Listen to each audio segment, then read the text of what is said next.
tribulations, my heart, my balls, my somebody stop, somebody come and get me. Little did I know that the Lord was riding with me. The dark, the light, my heart, the fight, the wrong, the right is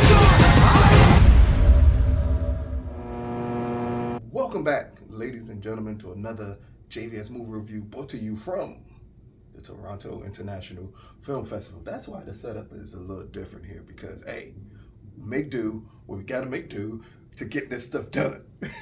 So the first film that I am reviewing from the Toronto Film Festival is possibly one of the biggest films to come out the festival this year, and that is The Woman King, and it stars Viola Davis, Loretta Lynch, Sela Atom, John Boyega, and Thuso Mbedu.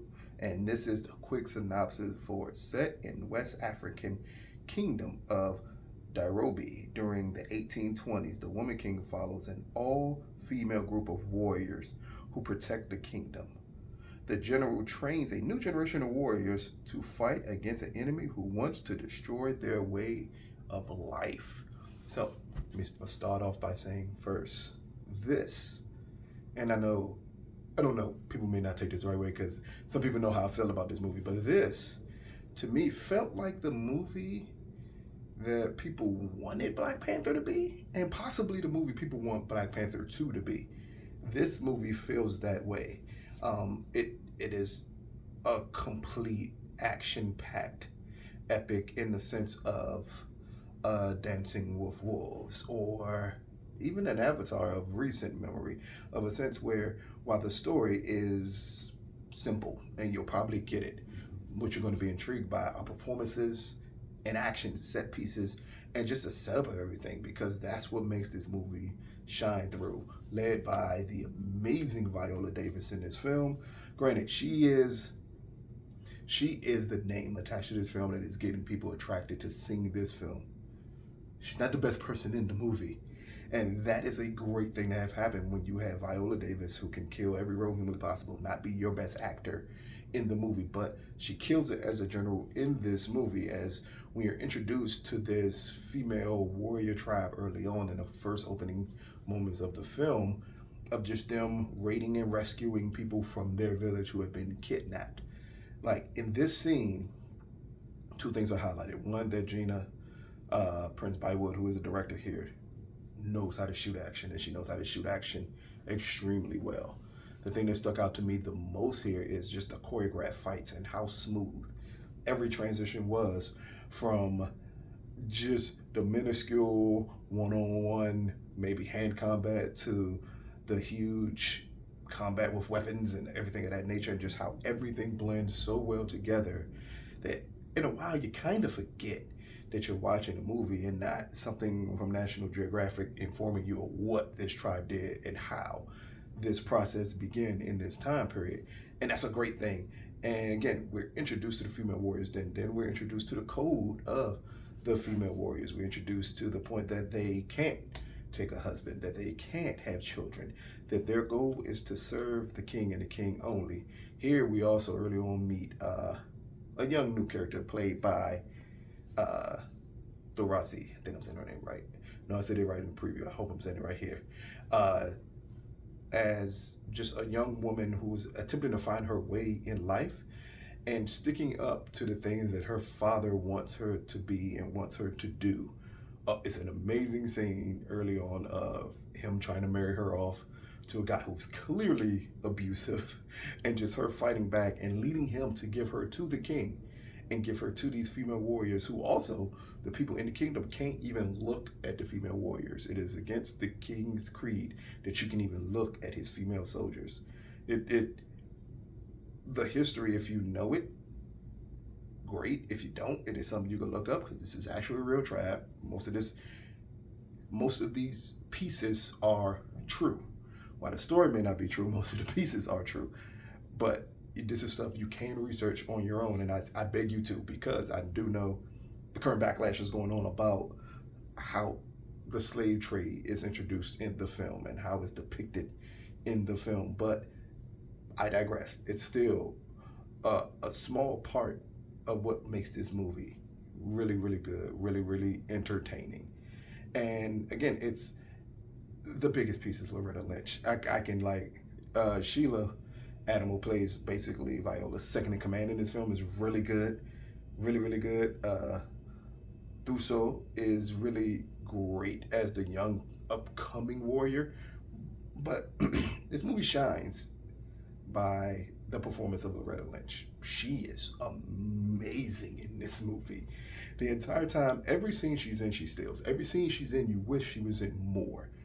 I don't know what it is about. She captivates you the moment she comes on screen as a strong, fierce warrior. And it's just, you can feel her charisma come across on every shot. I don't know if the cinematographer really, really likes her and decided to shoot her in a way that made her seem so much larger than life at times. And maybe that was the point, as she is one of the key components of training the new young women coming in the door. And maybe they wanted to shoot her that way, to portray her that way. But if that's not the case, you did it by mistake, and that mistake is great, and it works really, really well for this film. It's not much else I can say without spoiling anything. I'm just gonna say, the first 2 acts of this film are perfect. By the 3rd act, you do get into what you expect from action epics, where things go off the rails a little bit. You kind of expect it, but it never takes away from how powerful a film this is. And that doesn't take away that every performance is great. The score is amazing. Gina's direction is great. John Boyega, who I, at times, have felt that he didn't live fully up to his potential here, he comes across as a very stern, powerful king at times in this movie. And it works for his role in this film. Because between him and Viola Davis's character in this film, you can see that it's a respect there, which leads to the title, The Woman King, that you will find out later on in the movie. But it's a respect there, and with that respect, he comes across as just a king who kind of being on the forefront of pushing to make sure that at least his women warriors have equal treatment to his male warriors.